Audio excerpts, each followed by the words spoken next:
Israel's top general says its military is refreshing operational plans against Iran. Israel's top general said on Tuesday that its military was refreshing its operational plans against Iran and that any U.S. return to a 2015 nuclear accord with Tehran would be wrong. The remarks are an apparent signal to U.S. President Joe Biden to tread cautiously in any diplomatic engagement with Iran. Such comments by Israel's military chief of staff on U.S. policymaking are rare and likely would have been pre-approved by the Israeli government.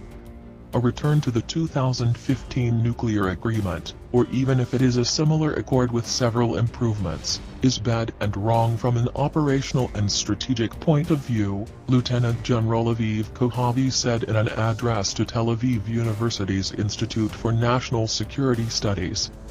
Biden's predecessor, Donald Trump, abandoned the nuclear agreement in 2018, a move that was welcomed by Israeli Prime Minister Benjamin Netanyahu, who criticized the sanctions relief it offered and warned of the likelihood of Iranian nuclear arms development after its expiration.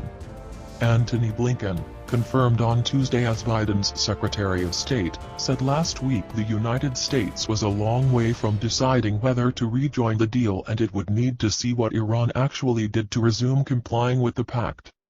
Since Washington pulled out of the deal, Iran has gradually breached its key limits, building up its stockpile of low-enriched uranium, enriching uranium to higher levels of purity, and installing centrifuges in ways barred by the accord.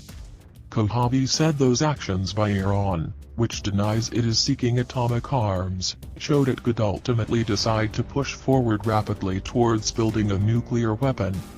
In light of this fundamental analysis, I have instructed the Israel Defense Forces to prepare a number of operational plans, in addition to those already in place, Kohavi said.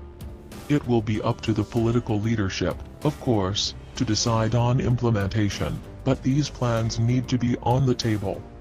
Netanyahu had threatened possible Israeli strikes against Iran in the run-up to the accord. But a senior Israeli officer, who spoke to reporters in 2015 on condition of anonymity, underscored differences in Israel over the issue by saying a deal had potential security benefits.